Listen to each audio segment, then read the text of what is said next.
اب آج کل لوگ کہتے ہیں کہ بھئی اس دور کے اندر دین کے اوپر مکمل عمل کرنا جو ہے بڑا مشکل ہو گیا، ماحول خراب ہے، چاروں طرف فسق و فجور کی آگ بھڑکی ہوئی ہے، طوفان گرم ہے، جھوٹ کا، غیبت کا، بہتانوں کا، اور لوگوں کو ایذا پہنچانے کا، اور عریانی کا، فحاشی کا، بد نظری کا طوفان ہے۔ اب لوگ کہتے ہیں کہ بھئی ہم کیسے بچیں اس سے۔ بعض لوگ کہتے ہیں کہ اگر ہمیں صحابہ کرام کے زمانے میں پیدا کیا ہوتا تو ہم بھی اسی جیسے ہو جاتے، لیکن ہم تو اس 14ویں 15ویں صدی میں پیدا ہوئے ہیں اور ایسے ماحول میں پیدا ہوئے ہیں کہ جو ڈوبا ہوا ہے معصیتوں میں، گناہوں میں۔ آدمی باہر نکلے تو نگاہ کو پناہ نہیں ملتی، مجلس میں بیٹھے تو زبان کو پناہ نہیں ملتی، کان کو پناہ نہیں ملتی، کوئی نہ کوئی مسئلہ انسان کے ساتھ رہتا ہے۔ تو کہاں جائیں، کس طرح ہم اپنے آپ کو بچائیں؟ تو اللہ تعالیٰ نے بتا دیا کہ اس طرح بچاؤ کہ ہم سے مانگو۔ کیا مانگو؟ ربنا آتنا من لدنک رحمتا وہیئ لنا من امرنا رشدا۔ یہ مانگو، یا اللہ چاروں طرف آگ بھڑکی ہوئی ہے معصیتوں کی، گناہوں کی،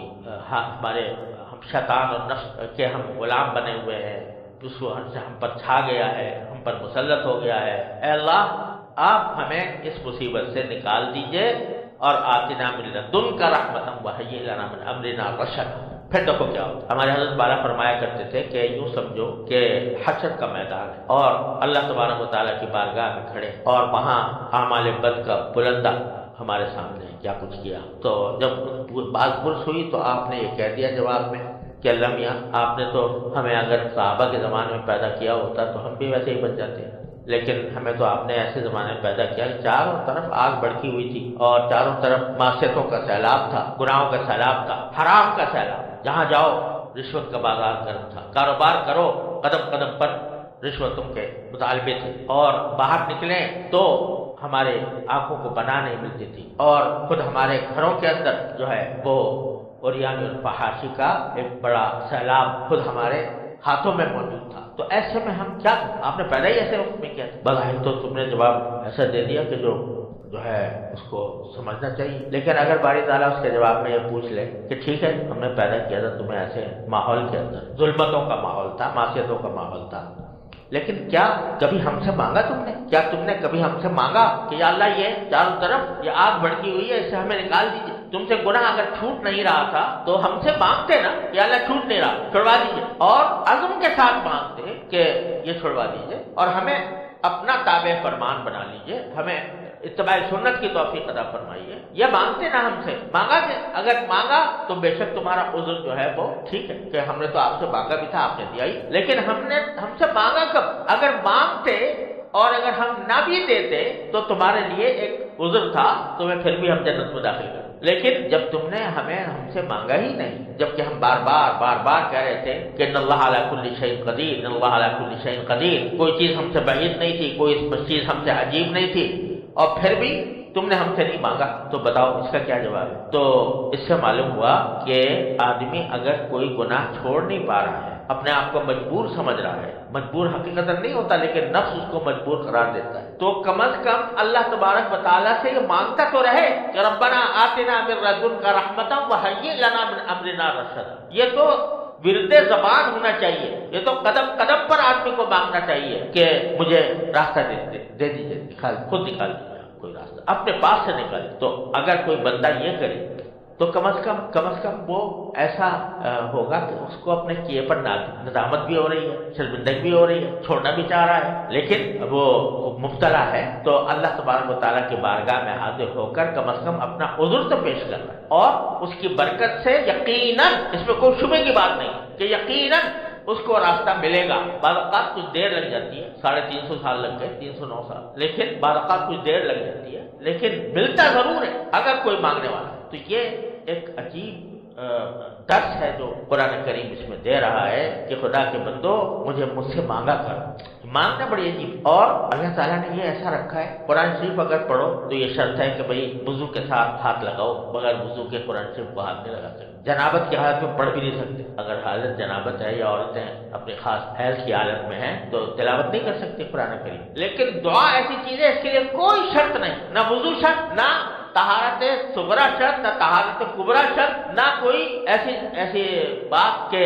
جو آدمی کے میلا کچالا بیٹھا ہے اور کپڑے بھی اتارے ہوئے ہیں، یعنی اوپر کے جس کے ذریعے دوسروں کے سامنے نہیں جا سکتا، ایسا بنیان پہنے پڑا ہوا ہے، بنیان اور لنگی پہنے ہوئے، اس میں نماز پڑھنا تو مکروہ ہے، اور اس حالت میں قرآن کریم کی تلاوت بھی کراہت سے خالی نہیں۔ لیکن دعا ایسی چیز ہے، کہتے ہیں مانگو، چلو تم ننگے سے ہی، تم کسی حالت میں صحیح دعا مانگ لو، اس کا راستہ کھلا ہوا ہے، چوپٹ۔ لہذا وہ ایسی چیز ہے کہ بندہ اس کو پلے باندھے اور ایسا کچھ بن جائے کہ ہر وقت اللہ تعالیٰ سے کچھ نہ کچھ مانگ رہا ہو، چاہے دل میں جو مسئلہ پیدا ہو گیا اس کو مانگ لے اللہ میں سے، چھوٹا ہو گیا بڑا ہو۔ حدیث میں رسول کریم صلی اللہ علیہ وسلم نے ارشاد فرمایا کہ اگر تمہارے جوتے کا تسمہ بھی ٹوٹ جائے تو اللہ سے مانگو۔ یہ کیا بات ہے؟ تسمہ ٹوٹ گیا تو موچی کے پاس جائیں، اس سے ٹھیک کرائیں، کہتے ہیں بعد میں جانا، پہلے اللہ سے مانگ لینا، اللہ سے مانگ لینا۔ یہ اللہ کے ساتھ تعلق پیدا کرنے کا، اس کو مضبوط کرنے کا، اس سے زیادہ قریب کا راستہ کوئی اور نہیں جتنا اس سے مانگ۔ حضرت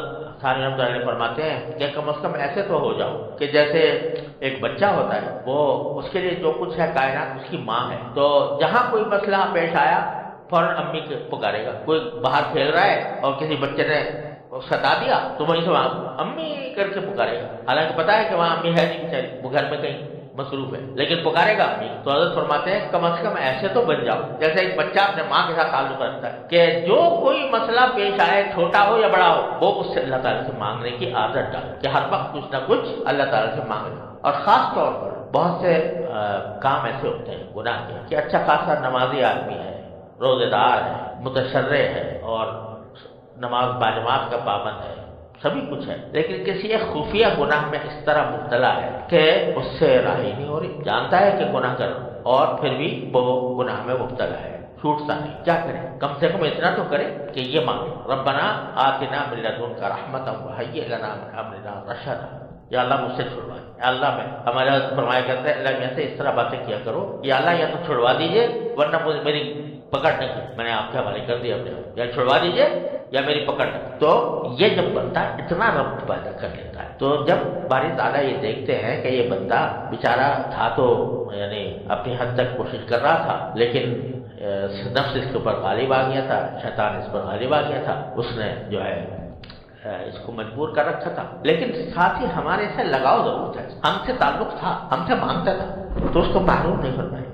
حدیث میں واقعہ بیان فرمایا نبی کریم صلی اللہ علیہ وسلم نے کہ ایک شخص تھا، کفن چور، اس سے زیادہ رذیل شاید ہی کوئی ہو، کہ قبریں کھود کے مردوں کے کفن نکالتا تھا اور بیچا کرتا تھا۔ جب اس کے مرنے کا وقت آیا تو اس نے اپنے بیٹوں کو وصیت کی کہ دیکھو بیٹا، اگر ایسا کرنا کہ جب میں مر جاؤں تو میرے پہلے تو لاش کو آگ لگا کے جو اس کی راکھ بچے،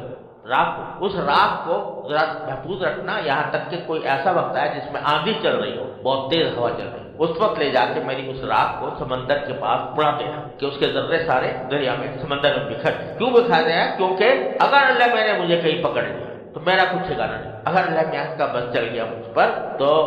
میرا کچھ ٹھکانا نہیں ہوگا، لہذا ذرے کہیں پھینکو کہیں سمندر میں اس طرح کے وہ جمع نہ ہو۔ اب بیوقوفی کی بات تھی، پتا ہے کہ بھائی اللہ میاں کیا وہ نہ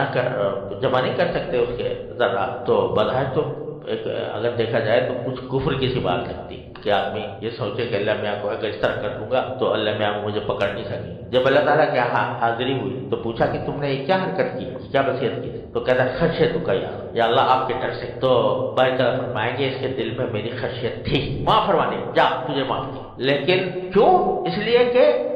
دل میں بسے ہوئے تھے اللہ میاں، اگر دل میں بسے ہوئے نہ ہوتے تو اس کو یہ ڈر بھی نہ ہو، لہٰذا اللہ تعالیٰ نے فرمایا کہ مجھے معاف کر۔ تو یہ دعا ایسی چیز ہے جو بار بار صبح شام چلتے پھرتے اٹھتے بیٹھتے، یا اللہ میں چل رہا ہوں یہ لکڑی مل جائے صحیح وقت، یا اللہ باہر نکل رہا ہوں تو آفس کے ساتھ پہنچ جاؤں مسجد، یا اللہ مسجد میں داخل ہو رہا ہوں تو اللہ مجھے سے نماز ٹھیک طریقے سے پڑھوا دیجیے گا، باہر نکل رہا ہوں یا اللہ جو میں اپنے گھر جا رہا ہوں تو